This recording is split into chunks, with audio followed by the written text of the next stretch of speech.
Sarah melahirkan Ishak, Hajar melahirkan Ismail, dan Keturah melahirkan 6 orang anak, yaitu Zimran, Yoksan, Medan, Midian, Isbak, dan Suah. Dari garis keturunan inilah kelak akan lahir Imam Mahdi yang dinantikan.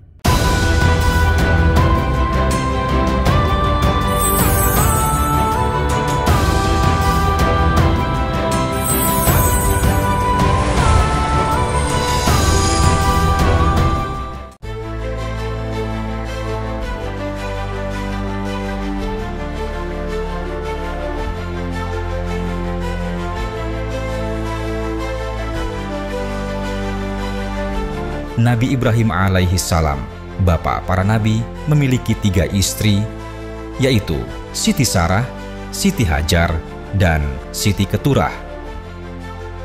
Dari pernikahan ini, lahir 3 garis keturunan yang berbeda. Sarah melahirkan Ishak, Hajar melahirkan Ismail, dan Keturah melahirkan 6 orang anak, yaitu Zimran, Yoksan, Medan, Midian, Isbak, dan Suah.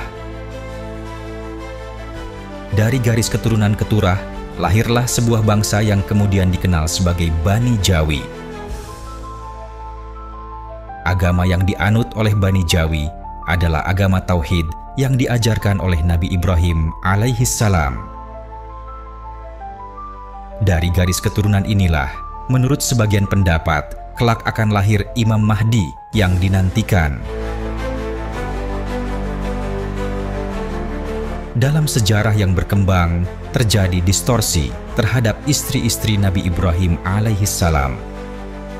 Hanya Sarah yang diakui sebagai istri sah, sementara Hajar dan Keturah sering disebut sebagai gundik. Namun, kebenaran akhirnya terungkap. Siti Hajar yang difitnah sebagai budak sebenarnya adalah putri Fir'aun yang diberikan kepada Nabi Ibrahim alaihi salam sebagai bentuk penebusan dosa Fir'aun. Hal ini terjadi setelah Fir'aun berulang kali mencoba mencemarkan kehormatan Siti Sarah, namun setiap kali ia mendekatinya, kekuatan gaib selalu menghalanginya. Kejadian ini menyadarkan Fir'aun bahwa Nabi Ibrahim bukanlah orang biasa, melainkan seorang suci yang harus dihormati. Sebagai tanda permohonan maaf, Fir'aun menghadiahkan seorang perempuan muda dengan wajah tertutup kepada Nabi Ibrahim. Saat dalam perjalanan, identitas perempuan itu akhirnya terungkap. Betapa terkejutnya Nabi Ibrahim dan Siti Sarah saat mengetahui bahwa perempuan tersebut adalah putri Fir'aun sendiri. Dengan penuh rasa syukur, Nabi Ibrahim pun menerima Siti Hajar sebagai istri. Keturunan Nabi Ibrahim melalui Siti Hajar, yakni Ismail alaihi salam, adalah leluhur Nabi Muhammad SAW. Hal ini menegaskan bahwa Nabi Muhammad berasal dari garis keturunan kerajaan besar, karena Fir'aun pada masa itu memiliki kekuasaan yang luas, mencakup Anatolia hingga Kanaan. Penting untuk dicatat bahwa Fir'aun pada masa Nabi Ibrahim berbeda dengan Fir'aun pada zaman Nabi Musa. Fir'aun yang sezaman dengan Nabi Ibrahim hidup lebih lama daripada Ramses. Pada masa itu, belum ada bangsa yang disebut Yahudi. Dalam Al-Quran, Allah menegaskan bahwa Nabi Ibrahim bukan seorang Yahudi maupun Nasrani, tetapi seorang yang lurus dan berserah diri kepada Allah. Quran Surat Ali Imran. Keturunan Keturah yang melahirkan Bani Jawi memiliki keterkaitan dengan mitologi Jawa. Dalam tradisi Jawa, disebutkan bahwa salah satu leluhur bangsa Sunda dan Jawa adalah Batara Brahma atau Sri Maharaja Sunda yang bermukim di Gunung Mahera. Kata Malah dalam bahasa kuno berarti gunung, sehingga menunjukkan bahwa mereka adalah bangsa gunung yang bermukim di Nusantara.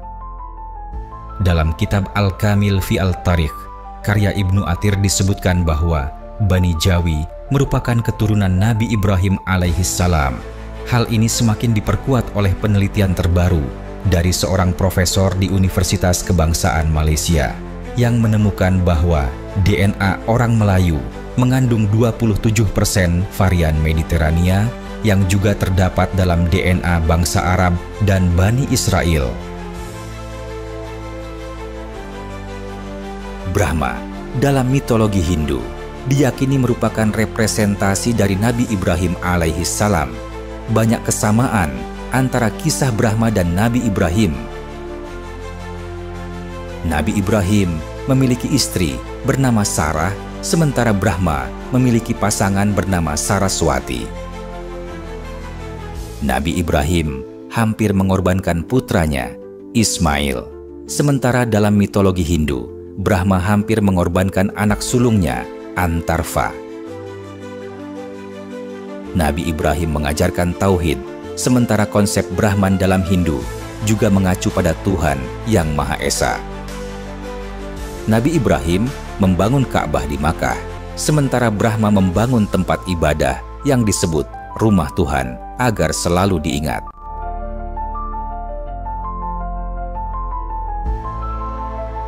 Suku Jawa dan Sunda sejak dahulu telah menganut kepercayaan monoteisme yang dalam tradisi mereka disebut Sang Hyang Widhi atau Sangkan Paraning Dumadi.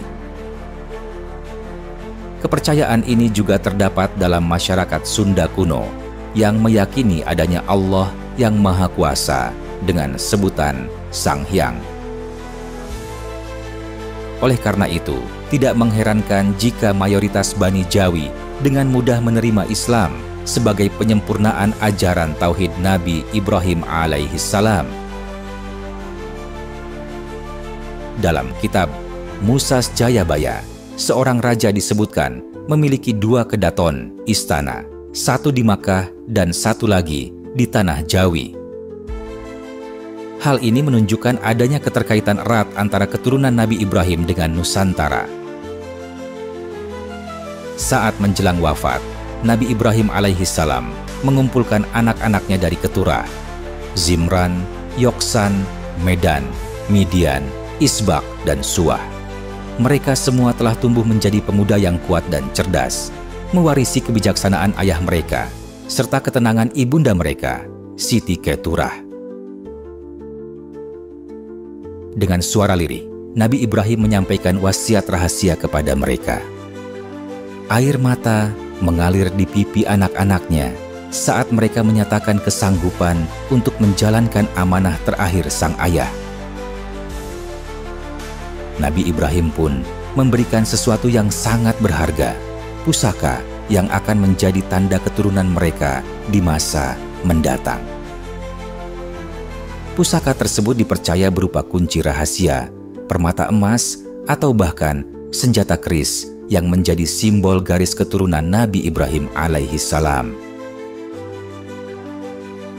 Setelah menerima wasiat tersebut, anak-anak Keturah bergerak menuju timur, melintasi padang pasir dan kota-kota kuno seperti Akadia dan Babilonia. Mereka akhirnya tersebar di berbagai wilayah, membawa serta ajaran tauhid dan warisan spiritual yang menjadi bagian dari rahasia besar peradaban dunia. Menurut beberapa sumber, pergerakan anak-anak Keturah ini disebut dalam kitab Kejadian dan Injil sebagai perjalanan bangsa yang bergerak ke timur, membawa rahasia akhir zaman. Bangsa ini disebut sebagai bangsa misteri yang menyimpan kunci alter peradaban. Dalam konsep spiritual, alter adalah potensi luar biasa yang tersembunyi di dalam seseorang yang baru muncul dalam kondisi tertentu. Setiap Bani Jawi yang mengenal asal-usulnya memiliki alter ini yang suatu saat akan bangkit untuk mengungkap kembali rahasia Nabi Ibrahim alaihissalam dan wasiat terakhirnya. Apakah wasiat ini memiliki kelanjutan yang lebih besar di masa depan?